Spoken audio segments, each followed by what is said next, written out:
Bonjour à tous, c'est Timothée d'Apprendre le scénario et je suis ravi de vous retrouver pour cette nouvelle vidéo où on va apprendre les bases de la dramaturgie ensemble et surtout aujourd'hui comment construire un personnage. Je vais me baser sur le texte de John Truby et son livre qui s'appelle L'anatomie du scénario, que je vous invite à lire, et on va essayer de résumer tout ça en travaillant aussi ces concepts et en proposant d'autres définitions qui me paraissent peut-être plus justes en français. Alors, tout d'abord, qui suis-je? Je m'appelle Timothée, je suis l'auteur du livre qui s'appelle Écris enfin ton film et je tiens le site qui s'appelle Apprendre le scénario qui réunit chaque jour 1000 lecteurs. Je travaille en tant que jeune scénariste et aussi je suis illustrateur. Je travaille dans le milieu des musées, de l'illustration, du jeu vidéo et du storyboard. Voilà un petit peu pour les présentations. N'oubliez pas, j'oublie à chaque fois, de télécharger vos cadeaux gratuits. Avec le site, je propose toujours des modèles de mise en page de scénario, des petits livres gratuits sur la note d'intention. Tout ça, c'est dans la description et je vous invite à le télécharger. Ça va certainement vous aider si vous êtes un jeune scénariste débutant. Alors, dans cette vidéo, on va parler des personnages. Alors souvent, les gens confondent l'authenticité d'un personnage avec ses fonctions réelles dans le récit, parce qu'ils ont peur de rendre le personnage peut-être trop fonctionnel, ils ont peur d'avoir quelque chose de trop mécanique, mais c'est toujours important de partir du squelette. D'ailleurs, l'anatomie du scénario de Truby prend cette idée de squelette, et que je trouve assez juste. Vous allez avoir une sous-couche avec le squelette de votre histoire, et ça, vous allez avoir besoin de tout ça pour construire un scénario plein de dynamisme et qui respecte certaines règles. Après, libre à vous de créer un corps qui soit peut-être plus plus riche et plus dense que ce que vous propose juste le squelette. Ça, c'est une évidence. Donc je vais vous apprendre très rapidement, en l'espace de 20 minutes, comment construire un personnage dans les règles de l'art et en faire un personnage avec une progression plus dynamique. L'anatomie du scénario de John Truby. Alors, lui, John Truby part de ce concept que je trouve très intéressant. Il dit que la transformation d'un héros se baserait sur 3 piliers fondateurs. Il y aurait la faiblesse du héros, son besoin et son désir. Peut-être que les termes sont différents chez d'autres théoriciens, vous les avez peut-être appris différemment, mais on va l'expliquer très clairement ensemble. Alors, il fait cette espèce de révolution mathématique. Il fait la F fois D égale besoin. Ça vous paraît peut-être un peu compliqué. Avec F, la faiblesse du héros, D, le désir du héros, et B, le besoin du héros. Là, comme ça paraît un petit peu compliqué. Je vais vous expliquer tout ça. Il y a trois grands points, effectivement, sur un personnage. On va avoir sa faiblesse. On va avoir sa faiblesse d'un personnage, c'est ce qui va le rendre quelque part assez empathique. Peut-être c'est son manque d'assurance, peut-être que c'est une vulnérabilité qu'il a qui fait que vous vous identifiez facilement à lui. Peut-être qu'il est... qu'est-ce que ça pourrait être? Peut-être qu'il a peur de l'eau, parce que ça résurge d'un traumatisme d'enfance.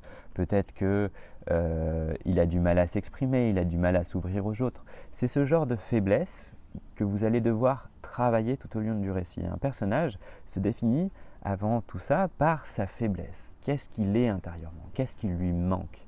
Il y a toujours quelque chose chez nous. Moi, par exemple, même si vous me voyez dans une vidéo, j'ai du mal à mettre des barrières aux gens. J'ai, par exemple, je sais pas, j'ai du mal des fois à dire non, ça va pas être dans le travail, mais avec des amis, on va me demander un service et je vais avoir du mal à dire non, comme si je faisais quelque chose de mauvais en disant non. Eh bien ça va être ma faiblesse personnelle. Ça évolue avec le temps, j'en avais d'autres passé un temps, j'en aurai d'autres certainement dans quelques années, mais c'est celle sur laquelle je travaille en ce moment. Donc ça va être la faiblesse. Comprenez cette notion. Quelle est la faiblesse de votre propre héros dans votre histoire? Ça, c'est une question à vous poser. Maintenant, on a le désir du héros. On l'a vu dans la vidéo d'avant, un personnage va avoir une série d'objectifs, voire un gros objectif, qui va le mettre en action. Ça va être sauver une princesse, voler une banque, sauver le soldat Ryan pendant qu'on y est. Enfin, il y a beaucoup de choses qui peuvent être des objectifs externes. Ça va être la surface, vous voyez.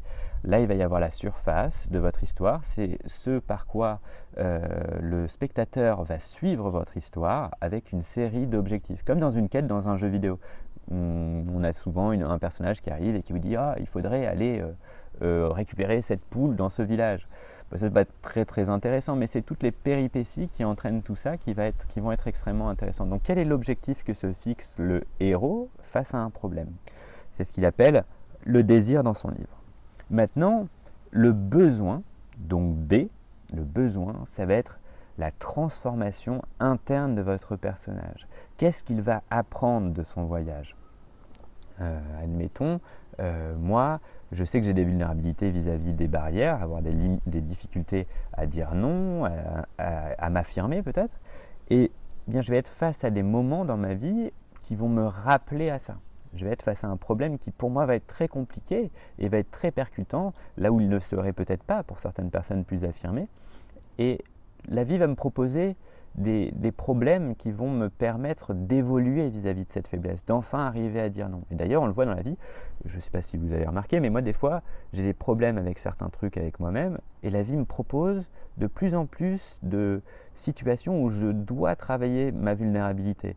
Et une fois, curieusement, que j'ai réussi à travailler sur cette vulnérabilité et enfin changer, donc me transformer et réaliser mon besoin interne, et bien là, la vie ne me propose plus ce genre de situation, ou alors il me le propose et je les règle extrêmement vite. Et bien ça va être tout l'intérêt de cette construction, c'est de bien définir ces trois termes et qu'est-ce qu'ils représentent pour votre personnage. Alors j'ai fait cette petite illustration que je trouvais rigolote, c'était avec une pincée de faiblesse, un bon gramme de désir et une cuillère de besoin. Donc je reprends les termes, on a chez Truby la faiblesse qu'on pourrait appeler la vulnérabilité, un bon gramme de désir, donc ça va être l'objectif du personnage, ses actions, et une cuillère, donc une cuillère de besoin, on pourrait appeler ça la transformation interne, le besoin de se transformer. Donc tout ça est intéressant, c'est dans la synergie de ces trois éléments. Ce n'est pas l'un et l'autre qui sont séparés, c'est les trois ensemble. C'est là que vous allez trouver quelque chose de très intéressant. Dans son livre, il dit très clairement, c'est en poursuivant son désir, donc son objectif, qu'un personnage surpasse ses faiblesses et comble son besoin. Je vous le répète encore une fois parce que ça, c'est la seule chose finalement que vous devriez apprendre de cette vidéo. S'il y a quelque chose dont vous devriez vous souvenir à la fin de cette vidéo, c'est cette phrase. En poursuivant son désir ou son objectif, un personnage surpasse ses faiblesses et comble son besoin. On remarque qu'il y a écrit ses faiblesses, il n'y en a peut-être pas qu'une seule. On peut travailler sur plusieurs faiblesses sur un personnage, il n'y a aucun problème, et même sur plusieurs besoins, et bien entendu plusieurs objectifs. Donc on a l'objectif, voilà, ça va être la partie extérieure de votre histoire. Donc qu'est-ce qu'il va aller faire dans cette histoire? Sauver une princesse par exemple. Il va surpasser une de ses faiblesses, par exemple son manque de courage, et combler son besoin, donc un besoin de reconnaissance, de validation de l'autre et surtout de faire valoir la personne qu'il est. C'est un exemple très simple, hein. On va le définir encore une fois plus précisément. Qu'est-ce que c'est la faiblesse d'un héros? Dès le début de votre histoire, nous dit John Truby, le héros doit avoir une ou plusieurs faiblesses majeures qui tendent à l'entraver dans sa vie. Il y a quelque chose qui manque en lui, quelque chose de tellement profond qui lui gâche la vie. On voit d'ailleurs qu'il y a une sorte de corrélation très directe entre la faiblesse et le besoin. C'est le manque d'un côté et la transformation, donc le besoin de l'autre. C'est la partie consciente et inconsciente. Travailler sur sa propre faille tout au long de l'intrigue va permettre au personnage de travailler une blessure interne qui l'empêche de se réaliser pleinement. Je vous ai donné mon propre exemple, mais je suis sûr que vous, dans votre vie, vous avez forcément des vulnérabilités, peut-être des faiblesses, c'est un peu dur de le dire, mais des vulnérabilités qui vous empêchent de vous accomplir dans votre vie. Peut-être que vous procrastinez souvent. D'où est-ce que ça vient? On ne sait pas, mais peut-être que vous donnez des objectifs irréalisables, peut-être que vous vous auto-sabotez, peut-être que dans vos relations sentimentales, vous avez peur de vous ouvrir. Ce genre de choses-là, qui sont des vulnérabilités. Et la vie nous propose toujours quelque chose pour venir combler cette vulnérabilité, cette faille, et avancer plus sereinement dans la vie. J'ai pris ces exemples que je trouvais assez intéressants et qui étaient quelque part assez simplistes, mais dans les pièces de théâtre de Molière, on a toujours le malade imaginaire, les fourberies de Scapin, l'avare, et on a une définition très claire de la faiblesse du personnage principal. Le malade imaginaire, c'est quelqu'un qui est délirant, qui est hypocondriaque. Les fourberies de Scapin, c'est quelqu'un qui ne respecte pas la morale, qui est fourbe. L'avare, c'est quelqu'un qui garde pour lui tout son argent, qui est vénal, qui garde pour lui, vous voyez, qui a un comportement très égotique vis-à-vis de l'argent. Et là, je trouve que c'est un bon exemple, puisque Molière travaillait vraiment ses personnages de manière très directe dans ses pièces de théâtre. On avait des personnages qui étaient définis par une faiblesse de surface tellement évidente qu'il était facile de la comprendre. Qu'est-ce que le désir maintenant du héros? Désir ou objectif? Le désir, c'est ce que votre héros souhaite obtenir, son objectif dans l'histoire. Je trouve que le mot désir est quelque part compliqué à comprendre, puisqu'on s'y perd entre désir et besoin. Je ne sais pas si ça vous fait la même chose quand vous aviez lu, ou pas lu, ou même quand je vous l'explique, l'anatomie du scénario. On a le désir, donc l'objectif. Le désir engendre le mouvement. C'est ça qu'il faut bien comprendre. C'est qu'on n'est jamais amené à travailler sur nos propres failles que lorsqu'on est dans une situation où on a un objectif très précis. Autre exemple, je parle de la vie humaine, puisque le scénario n'a rien de bien différent de la vie humaine. Là, je vais réaliser mon premier vrai film, et je vais être très honnête, ça me fout la trouille. Ça me fout la trouille parce qu'il va falloir que je m'affirme un peu plus, que je sache dire les choses calmement, ça c'est pas un problème, mais disons d'être beaucoup plus serein dans mes décisions, confiant et affirmé. Eh bien, le fait de réaliser ce film, je suis sûr qu'à la fin de ce film, au-delà d'avoir fait un film, ce qui est l'objectif principal, je vais pouvoir travailler sur moi-même et avoir peut-être plus confiance en moi. Ça va être aussi un des bénéfices de cette action. Vous voyez ce que je veux dire ? Donc le désir pousse le personnage à un ensemble d'actions qui permet d'arriver à l'issue de l'intrigue à la fin du film, quelle que soit sa résolution. Ça, c'est très important. Souvent, vous pensez qu'il faut donner à votre personnage un objectif et qu'il l'atteigne absolument. C'est pas vrai. L'objectif est simplement en surface, c'est lui qui va motiver l'action. Le plus important, c'est ce que lui va en retenir et comment lui va se transformer. Admettons, je réalise le film. Finalement, le film est une catastrophe. Mais en réalisant ce film, je me suis rendu compte de plein de choses sur moi, j'ai évolué, j'ai appris à m'affirmer et ça m'aidera peut-être pour faire un deuxième film. C'est une des possibilités, ce que je ne me souhaite pas, mais c'est pour vous donner un exemple beaucoup plus concret et personnel. J'ai noté ça, que l'objectif du personnage, c'était la surface du personnage, c'est simplement le fil conducteur. C'est l'objectif poursuivi par votre personnage. Je vous en ai donné des exemples, sauver une princesse, devenir une rockstar, devenir millionnaire, devenir un bon père de famille. Et l'objectif, c'est vraiment ce qui permet au spectateur de suivre. Si vous ne l'avez pas, c'est vraiment très compliqué. Et même si vous me donnez des contre-exemples, par exemple des films de Xavier Dolan, des films beaucoup plus d'auteur finalement, il y a toujours des objectifs. Ça va être des objectifs très simples. Je sais que dans le dernier Xavier Dolan, le personnage principal vient pour annoncer à sa famille qu'il va décéder. Il vient, ça fait 10 ans qu'il n'a pas vu sa famille, il arrive, et son objectif principal, ça va être de dire les choses à sa famille. Et à la fin, il n'y arrive pas. Il n'y arrive pas. Ça, c'est son objectif principal, parce qu'il s'est rendu compte que sa famille était déjà meurtrie et qu'il n'arrivait pas à parler. C'était pour ça qu'il était parti. Donc il a compris quelque chose sur lui-même. Et il y a plein de petits objectifs. À un moment, ils vont chercher des clopes avec son frère, qui est joué par Vincent Cassel. À un moment, il va juste faire la vaisselle. C'est des objectifs très simples, mais on est quand même sur un repas de famille et on a toujours des objectifs. Donc pensez bien quels sont les objectifs de votre personnage, quel est son objectif principal. Essayez de faire une petite matrice de tout ça. Ça induit quelque chose d'extrêmement important. C'est la question dramatique. Est-ce que le héros va-t-il réussir son objectif? La réponse, vous devez la donner. Qu'elle soit oui ou non, vous devez la donner à la fin de votre scénario dans l'acte 3. Je reviens à ce film que je vais réaliser là en novembre avec mon ami Léo. C'est pas dit que ça se passe extrêmement bien. C'est pas dit. Mais c'est pas ça qui est important. C'est l'expérience que je vais en tirer. C'est ça qui est vraiment important, même si on croise les doigts pour que ça se passe bien quand même. Maintenant, on vient au troisième point. Qu'est-ce que le besoin du héros? Je reprends une citation de John Truby. Le besoin c'est ce que le héros doit accomplir en lui-même pour améliorer sa vie. Et pour réussir, il doit en général dépasser ses faiblesses et changer ou évoluer d'une façon ou d'une autre. Je pense que ça c'est relativement clair, c'est extrêmement bien expliqué.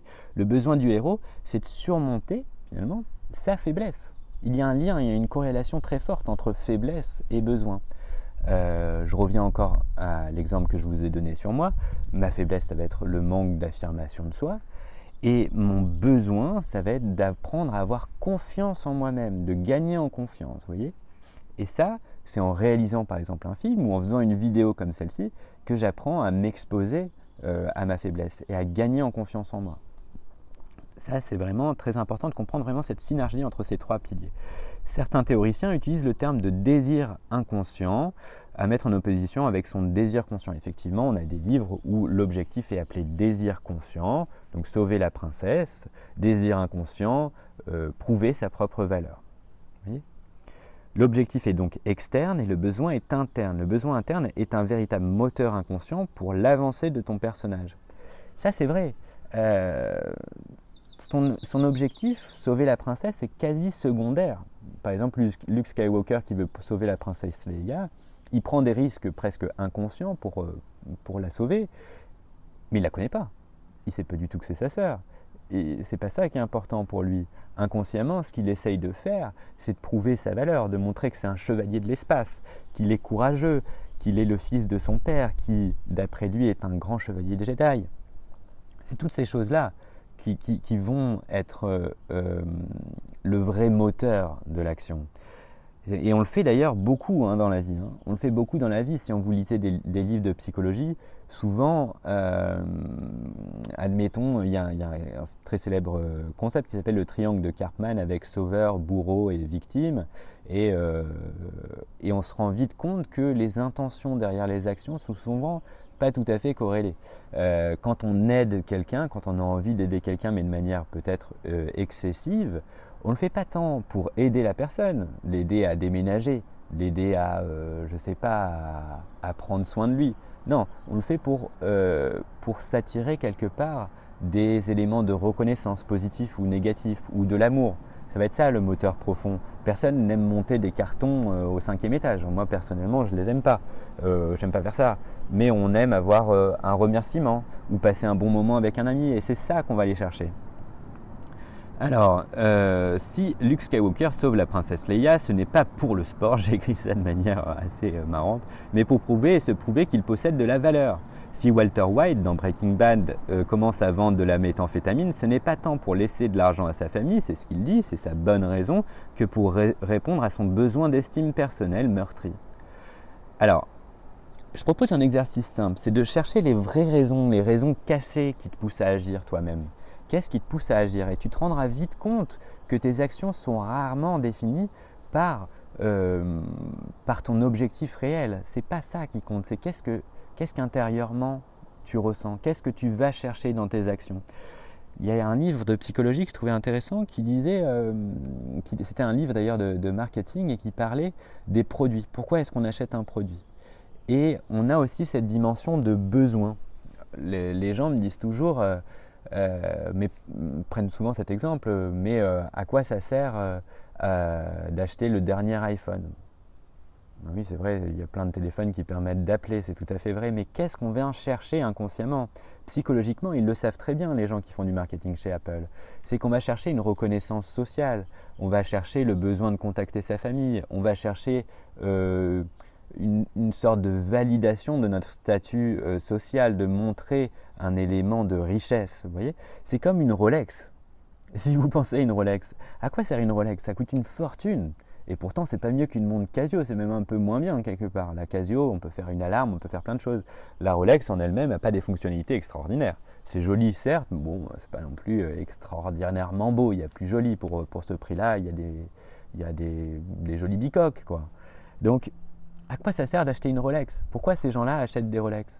Mais ils n'achètent pas une Rolex pour avoir l'heure. Je ne suis même pas sûr qu'ils regardent l'heure sur leur Rolex. Non, ils montrent un statut social, c'est une assise, ils montrent quelque part un élément de domination dans notre société en disant « je suis riche ». C'est le message qui est passé là derrière. c'est pas la fonctionnalité. Si on revient à un produit, c'est pas la fonctionnalité qu'on va chercher, c'est la raison interne. Et d'ailleurs, si on pose la question à quelqu'un qui a acheté une Rolex ou quelque chose de luxe, il va trouver la bonne réponse, il va trouver la bonne raison. J'ai acheté cette Rolex parce que j'adore l'horlogerie, je trouve que c'est un travail extraordinaire, c'est des pièces d'art, ce qui n'est pas fondamentalement faux. Mais si on se pose la question, si on regarde la personne, on se rend vite compte que la montre a très certainement pas été achetée pour avoir une belle pièce d'horlogerie. À la limite, vu qu'on aime l'horlogerie, pourquoi pas juste en louer une, ou à la limite aller chez un horloger et regarder les montres. Ça n'a pas de sens de l'avoir au poignet. Donc voilà, c'est un bijou finalement. Il faut bien comprendre que ce sont ça les besoins primaires qui nous poussent à nous mettre en route. C'est dur à entendre, hein, c'est dur et c'est assez compliqué comme mécanique puisqu'elle est inconsciente, elle est profondément inconsciente. Mais vous, en tant que dramaturge, vous devez absolument comprendre ces notions de psychologie pour les appliquer et densifier votre histoire. D'ailleurs, on va passer à un autre psychologue américain qui s'appelle Abraham Maslow, je pense que vous le connaissez très bien, qui a étudié la motivation humaine et qui a montré que ce qui détermine une action chez un être humain, c'est une motivation qui est dans 5 catégories de besoins qui, lui, sont hiérarchisés pour lui, qui amènent un autre besoin. D'ailleurs, on le voit, j'ai fait un petit triangle. On a des besoins physiologiques, des besoins de sécurité, des besoins d'appartenance, des besoins d'estime de soi et des besoins d'accomplissement.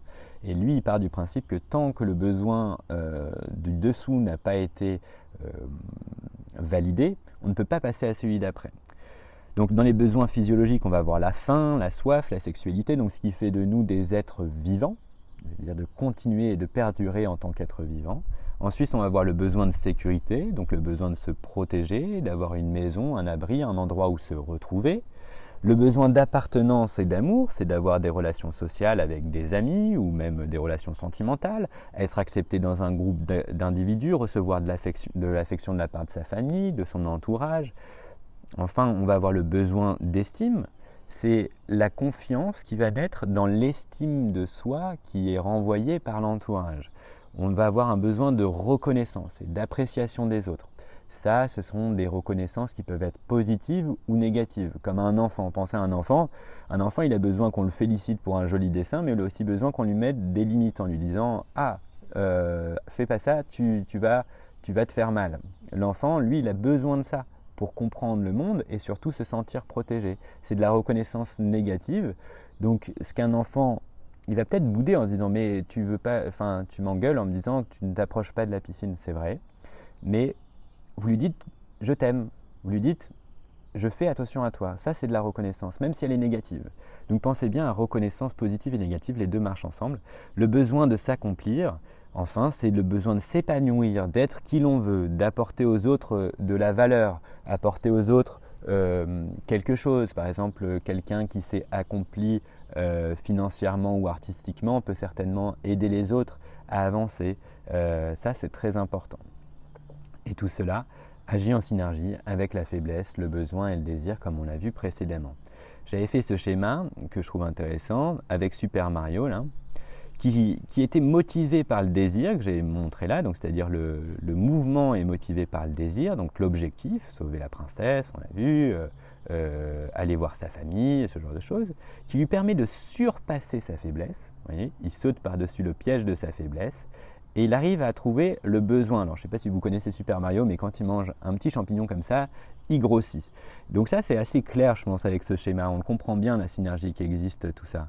Donc là, je vais faire un espèce de petit rébut quelque part. C'est pour résumer, le désir va pousser le héros à affronter sa faiblesse. Donc l'objectif va pousser le héros à se retrouver face à sa faiblesse. En affrontant sa faiblesse, donc ses vulnérabilités, le héros va réaliser son besoin. Et en réalisant son besoin, le héros va souvent, ou non, combler son désir. Vous avez compris cette notion? Je vais essayer de le réexpliquer. Donc le désir crée le mouvement. Vous sautez la faiblesse, vous l'affrontez et le besoin, vous allez vous transformer. C'est en bougeant que vous allez vous transformer. Donc c'est là que ça devient intéressant. Si l'histoire dans le fond raconte la réalisation du besoin du héros, nous l'oublions nous en tant que spectateurs et non pas en tant qu'auteur, car nous nous concentrons davantage sur la réalisation ou non de son objectif. Le besoin est en quelque sorte caché par le désir, mais caché par l'objectif. Construire un récit uniquement sur le besoin du héros reviendrait à écouter une séance de psychanalyse, ça c'est assez vrai, ce qui serait affreusement long et inintéressant. En revanche, en passant par le biais d'une quête contenant ce qu'il faut de suspense et d'action, il est plus facile de capter l'attention du spectateur. Alors je vais prendre une dernière citation d'un livre qui s'appelle Cinéma, télévision, publicité et documentaire. C'est les clés du scénario réussi. Le héros, s'il se définit par un dosage réaliste de force et de faiblesse, avance et grandit avant tout par ses mêmes faiblesses. Celles-ci l'empêchent d'atteindre son désir, donc la quête. Ses besoins sont directement liés à sa faiblesse ou ses faiblesses. Au début d'une histoire, le héros ne sait pas encore de quoi il a besoin pour vaincre ses démons. Donc ses faiblesses, le chemin parsemé d'embûches qu'il empruntera lui permettra de découvrir de quoi il est fait, de comprendre son besoin profond afin d'atteindre son but. But, désir et quête deviennent alors un concept unique. Ça, je trouve ça très bien résumé. Peut-être que les termes vous perdent un petit peu, rien ne vous empêche de créer les vôtres. Ça, c'est très important.